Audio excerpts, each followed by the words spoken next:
welcome back, everybody. Time for our community podcast as we talk to the people in the community. Our community is your community, powered by the Orange County Hispanic Chamber of Commerce.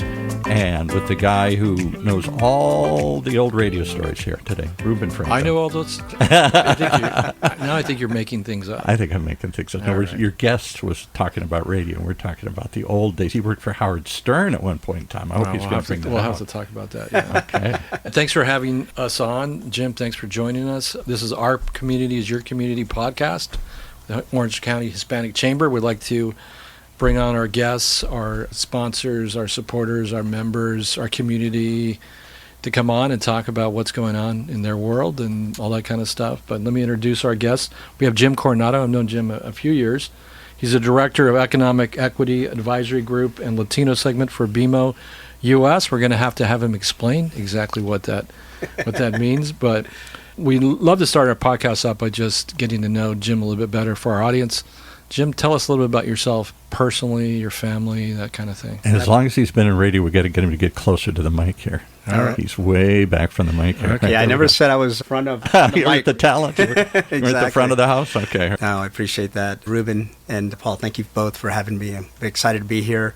A little bit about myself. I've lived in California now since 1989, so I'm a transplant. Okay. But I think I qualify. From where? Originally from outside of Philadelphia. Oh, okay. So by route of born in El Paso, Texas, grew up in Juarez, Mexico. Oh, okay.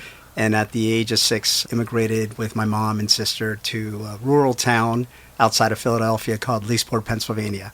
Okay. So that had a lot of influence, obviously, that journey. My wife's from Levittown, Pennsylvania. Oh, okay, yeah. Okay, absolutely. Yeah. Best times of my life as a kid, I really got to experience that and, again, shaped me and who I am today and really at the heart of what I like to do and how I go about in life, but also certainly in my business and my mission. Sure. And so now living here for so long, been married now for actually celebrating our 21st anniversary tomorrow. Congratulations. My lovely wife, so looking forward to that, taking the day off. Good. You deserve it. She deserves it. Yeah, she absolutely deserves it. But again, that journey really for me was just the beginning of it, right? Yeah. And having an opportunity to grow up in communities like that, especially in the mid-'70s, late 70s, and seeing what financial institutions meant for upward mobility. And at the time, they really weren't for us, right? We had to figure out how to navigate that. So that was very impactful for me.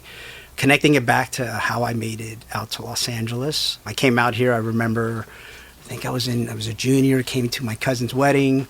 And this is another chord that it struck for me. I just saw the culture here. The Latino culture was so vibrant.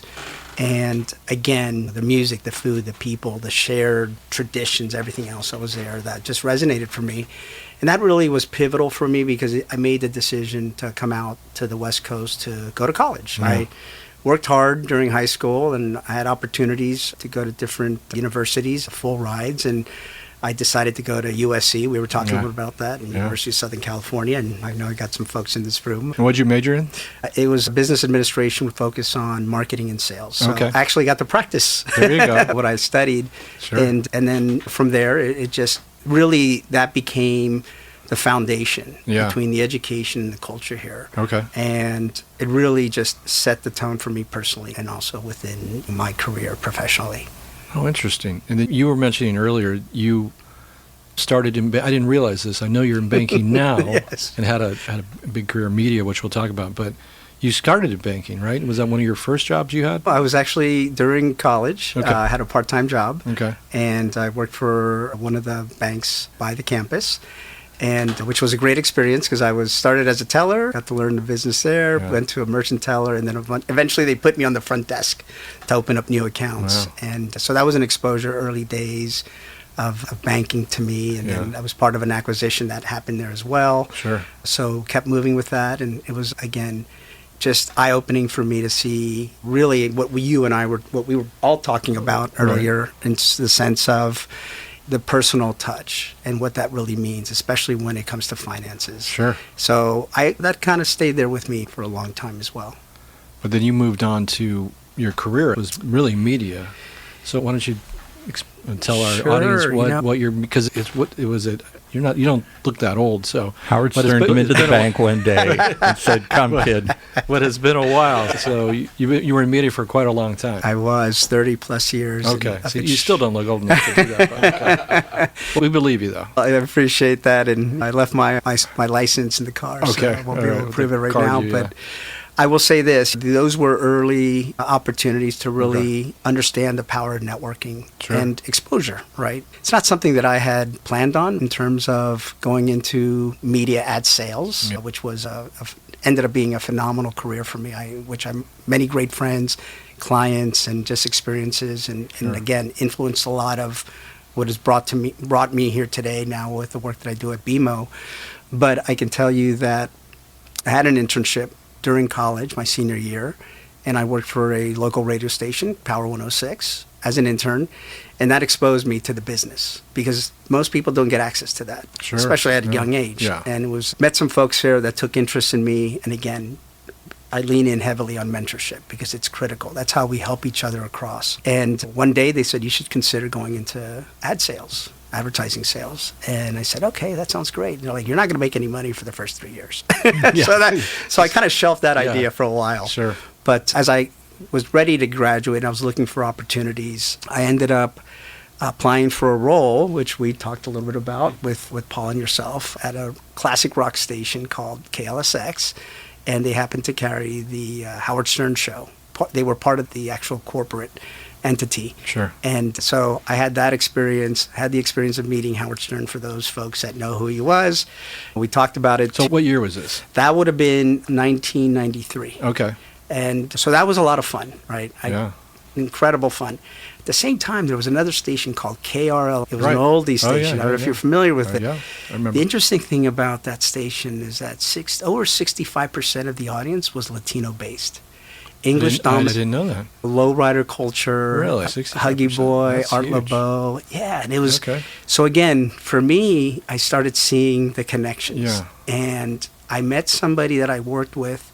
Her husband happened to be in management at the big Spanish language station in town. And I had known him socially, but we never talked business. And she said to me, hey, listen, you understand the culture, you understand the language, you understand the people, and you certainly understand now the last couple of years that you've gotten this experience here, you should try to translate that into a career move.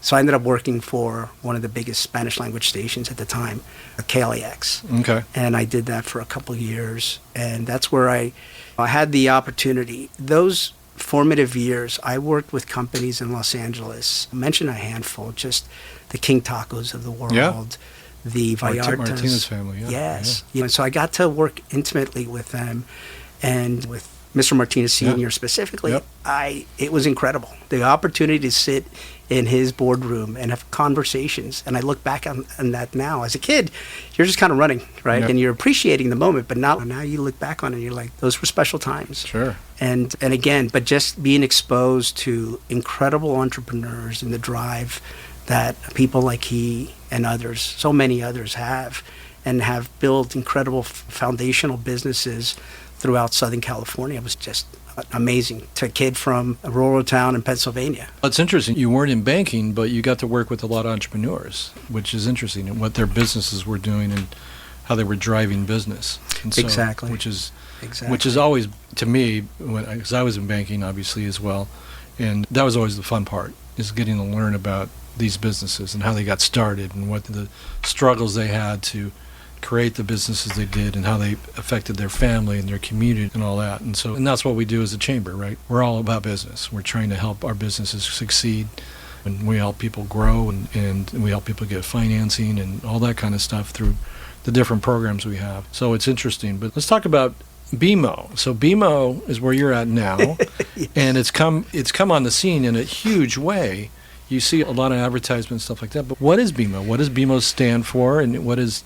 it stands for something, but why don't you explain to the audience? Happily do so. Okay. And thank you for the pronunciation. Okay. Oftentimes I find myself in those conversations, and by naturally, Sure. people will say BMO, BMO, and right, I always have to kindly say it's BMO, and I'm sure you've. Well, I've seen the commercials. I've seen the absolutely ubiquitous commercials. So yeah, absolutely. That's absolutely right. And but it does stand for Bank of Montreal. Okay. And Bank of Montreal was founded in 1817, so making it the oldest bank in Canada, and today one of the largest.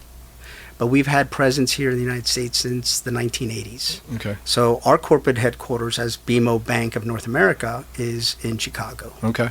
And currently we operate nearly 1,000 financial centers across 22 U.S. states. Okay. And big footprints across California, Illinois, Wisconsin, Colorado, and Arizona. How many financial centers in California?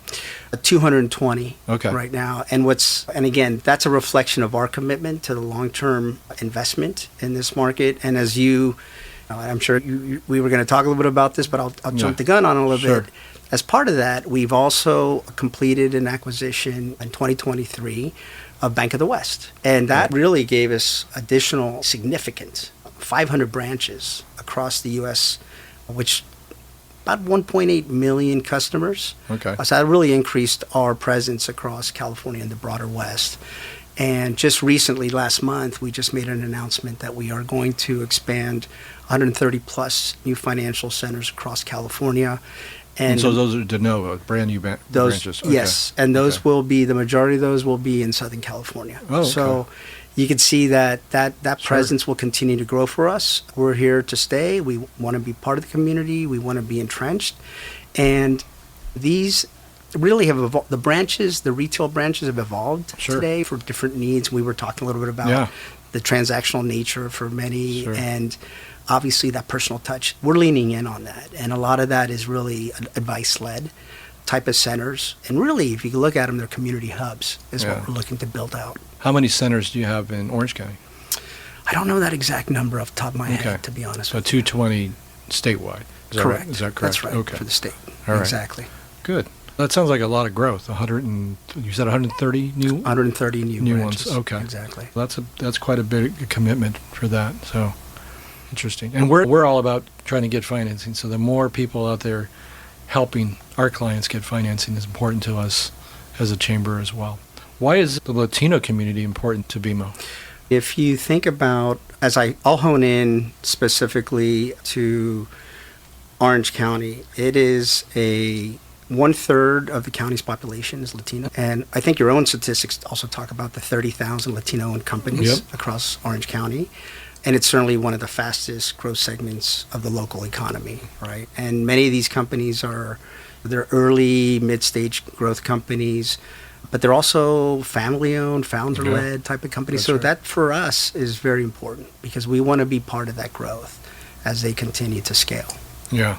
No, the opportunity here and all over the state obviously is immense. To see how the Latino community has matured as far as what you see the growth. Today, K through 12 in Orange County, even though we're only 1/3 of the entire county, K through 12 is 50% of the county. Yeah. So the growth path is huge, and it's a very entrepreneurial community, as we know, as a chamber who deals with it every single day. So it's important to have financial institutions that are committed to that, right? And not just committed to it transactionally, but committed to it on a relationship basis, right? They want to come in, they want to be here, they're invested, and they're not going to go anywhere. They're going to stay invested and keep investing in it. What have you found personally from going from media to banking was it anything eye-opening to you that struck you? I'll say that one of my experiences that I'll never forget when I was with Univision was being part of a team that created a small business initiative called Posible. Yeah. And it started in Los Angeles. Yeah, and we've been part of that. I was going to say, Orange County Hispanic Chamber of Commerce was a fantastic partner. Yeah. And again, you sit in a space and your team that is pivotal. It's like you said, it's in the center that connects us all, a convener, right, to the resources. That program scaled nationally to 7 to 8 markets. And it gave me an opportunity to really get to know the businesses outside of the media conversation, right? I had those early and ongoing conversations, but this was about their needs. What were their challenges? It also exposed me to the ecosystem with the great partners like OHCC, right? and others that were really advocating on behalf. And I also saw the great work that was being done to support them from some of the financial institutions. Sure. We should be playing nice in the sandbox when it comes to that type of support. And to me, that was a lasting impression. So when my role ended at Univision, it gave me an opportunity to really reset and think about what I wanted to do. Because I had an opportunity to go back into media right away.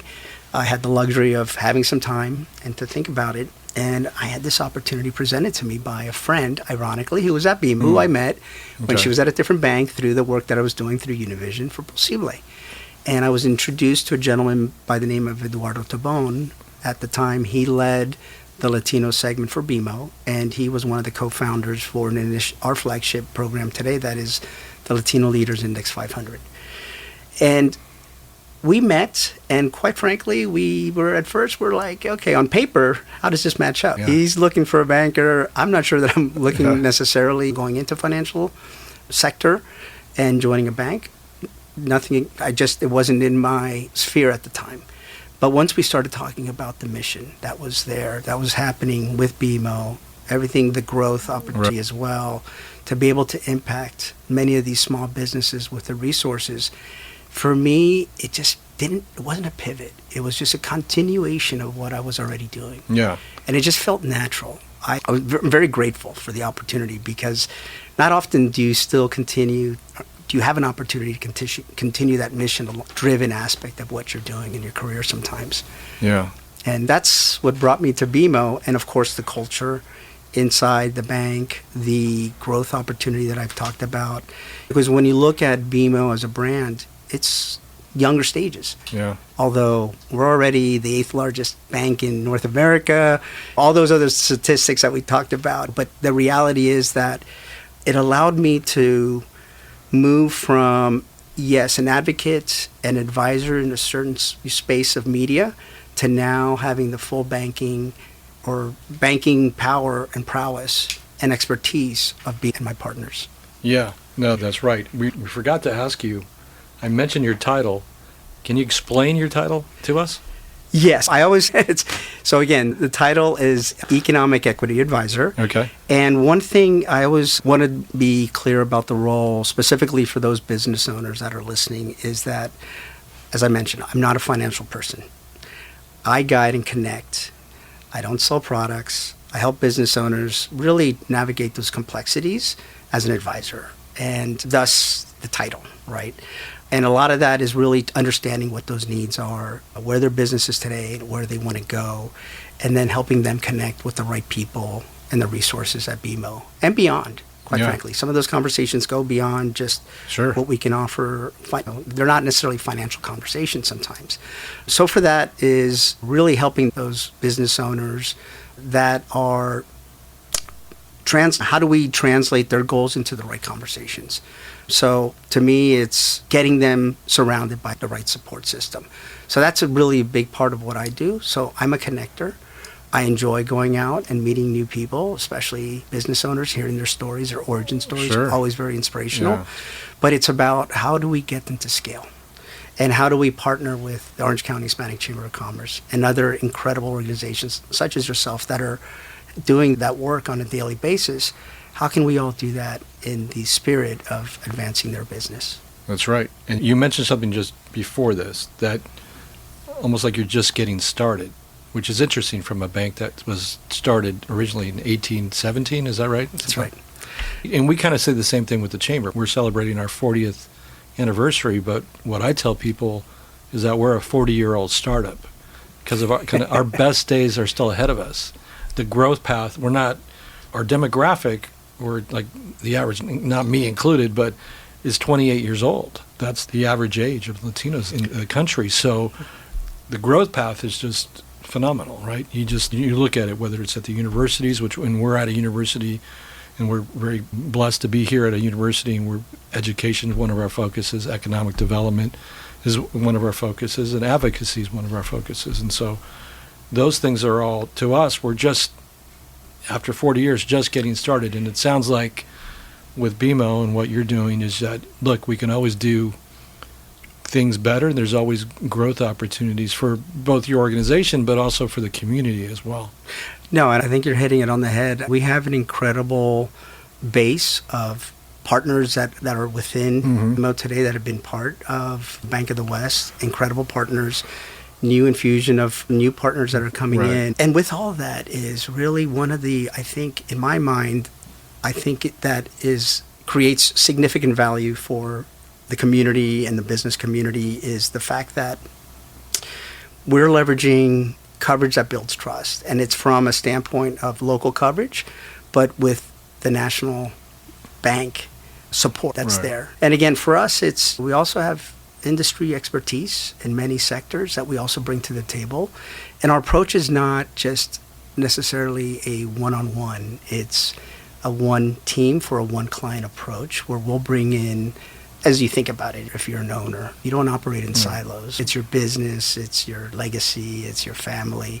And we take the same approach. You may have one key point of contact, but we bring in the whole power. You're bringing a team, right? Because not everybody is formidable in accounting, in finances, in banking, in operations, just like any business has, right? So, that's exactly right. Yeah, interesting. Anything you've learned along the way was eye-opening coming into banking that really struck you that you go, wow, I really kind of made the right decision going from media to here?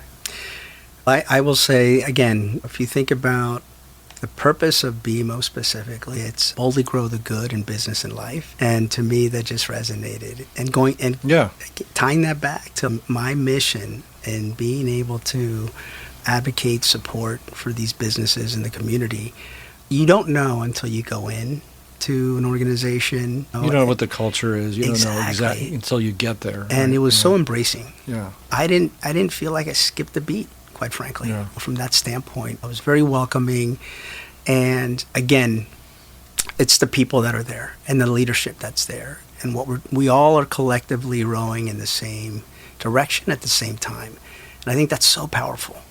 Because it's fulfilling from that standpoint as an organization, and we make impact for the enterprise side of it. That's why we're there. That's our job. But we're also doing good in the community from that standpoint. Yeah, you have a board member from BMO that sits on our board, David Bentoncourt, and he's a young leader. He's still incredible leader.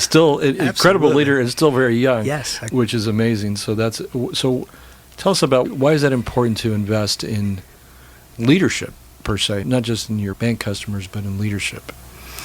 I think leaders set the tone, right? And it's all, what direction are we going to go? But I think it's also, in my mind, it's people that are going to live what they're preaching, right? And it's, if we are committed to really helping these businesses, it's being out in the community. And one thing I can say about BMO, you can see us out in the community. Yeah. And I think that to me is leadership. And it's not those that are designated to title. It is everybody in the organization, whether you are the head of a line of business or not, we're all involved. And that's a big part of the culture that we have. And I think that permeates and speaks to the leaders that are there today and those that have were there before that are with us today and those that are new to coming into the organization. And I appreciate the fact that there is a process. It took me a process to be accepted into the organization, and I appreciate that. Yeah. Because it tells me that we are, there is an expectation of the type of individuals that we are recruiting, and we continue to grow. And they're all leaders in their own ways, I should say. Sure. Yeah. And that's a philosophy that late great Colin Powell used to talk about. Leadership at all levels, right? So whether you're a private, whether you're a sergeant, whether you're a colonel, whether you're a general, if you don't show leadership at all levels, that organization will fail or implode in itself. And you have to invest in that. And we try to do that as our organization does, and we hope the businesses we work with do the same, because it does make a difference. If you go into even a retail entity and there's a receptionist or whatever it may be, that's the first line you get for that. That's the first customer interaction, right? And if it's negative, you're hurting your business. You're hurting your organization. So those things are important. So it's good to see when people invest in leadership. And I know you guys have invested in our leaders. We have a leadership component to ours, education. We have our youth chamber, and BMO's been involved in supporting that youth chamber, and we've had it for 17 years. And when we first started it, it was to help students just basically interact with some of our people. Like when I was going to the other school, I didn't get to meet with people like you or community leaders or political leaders at 18, 19 years old. It just wasn't available. We're allowing our students to do that and sit on a board and learn skills at a much earlier age, which is great. So we appreciate BMO's investment in that program. And what we have found 17 years later is those students now are leading, whether they're David or Fidel or others, they're now moved up in the ranks at their organizations. They are leading themselves. And so we didn't go into that with the intent of creating a bench, but we've created a bench, a strong bench. And so I do appreciate that investment. You. Absolutely. And I would add internally, I'm very proud of the fact that the organization, BMO, the firm, we have mentorship programs formalized, but then it is advocated that, hey, do a coffee break. And that's also part of our culture, because those conversations are important. When you do take the time to speak to those that are earlier in their career, trying to figure it out, that's an investment for the company, because they're allowing us that space. And we talk about David Betancourt and Fidel, incredible leaders. I'm so impressed. And I had the opportunity to meet David when he was at another bank. He worked at NF for some time. We partnered there, actually. Yeah. He was a client of mine. Okay. And when I first came over to BMO, he reached out. He goes, hey, there's an opportunity there, and what are your thoughts? And I shared exactly what I've shared today in terms of the culture. And I said, you're the type of leader that we need here as well. Yeah. And we continue to build on that. Yeah, I mean, it's great to see organizations invest in that, because it's challenging. You can hire people, and that's fine, but when you're investing in your employees to be leaders, not just within the organization, but outside the organization, in the community, it makes a difference to all of us. I can't believe we're already running up against our time. Wow, that was quick. It goes by fast. Incredible. But I have just one question. You mentioned, Ruben, the other school. Is there another school other than USC in town? Yeah, it's called UCLA. Oh, yeah. We're at a UC school right now. Yeah, that's why I thought you were going to say UC Irvine. UC Irvine and UC System. But USC, I have a lot of good friends. My next door neighbor is from USC. Likewise. As well. I have a lot of good friends that went to USC. I thought you were going to say Michigan. That's the other school. You guys, you did win the men's national championship, and we won the women's national championship. So what did USC win this year? I'm trying to remember. They got quite a few national championships over the years, yes, so they're right up there with. I don't think we have enough time to cover that. I did want to share one thing. Sure, absolutely. I'm very proud of a flagship initiative that BMO has had in place now for 4 years, and I'd mentioned Eduardo Tobon as being one of the co-founders. He partnered with Jorge Rice, who is a publisher of the Latino Leaders magazine, to establish the Latino Leaders Index 500. Okay. And it's not just about the list, right? And this highlights and spotlights the 500 largest Latino-owned companies in the U.S., but it's about creating that community around them and connecting them and allowing visibility to the national rankings, of course, but also other boardroom opportunities, capital conversations that are around that. And I will say that we are about a week away, and I think I mentioned this to you, in celebrating a big event that's coming up next week. Yeah, and it's it's a local celebration, and we do this in a series across the U.S. And again, for us, it's important because it wasn't being done. Right. And you would see a few of these companies, especially the larger ones. They range from $41 million to Carvana is a $20 billion company, number one on the list, and all sizes, scales in between. So very proud of that work, and I think to me that was also one of the things that was the proof in the pudding, right, in terms of the commitment of the company. But we are hosting an event in a week or so, and again, for those middle market companies that are listening today, and if they want to be part of that conversation, I welcome them to reach out, and certainly we can talk about potentially an invitation to join us as well. That'd be great. Yeah, thank you. So how do they reach you? Yeah, how do they contact you, Jim? So I can give my email out because that's also on LinkedIn. Okay. All right. Simple enough. It's Jim, Jim, Coronado, Coronado, at BMO.com. Yeah. I feel like we should play the jingle there. BMO. Coronado. You're at one of my favorite hotels, the Del Coronado. Yeah. That's right. That's right. Yeah. Thank you, Jim, for being on our podcast. We appreciate it, and we appreciate everything you and BMO does for us as the Chamber and being partners with us at the Chamber. And good luck with your event next week, and we'll certainly see you down the road. So, absolutely. Thank you, and appreciate the partnership and the opportunity to be thank you, everybody, for listening today. Appreciate it. There it is, one more reason to tune in to meet our community each and every week, right here on our community radio station, OCTalkRadio, streaming live from our studios here at the University of California, Irvine's Beale Applied Innovation Center.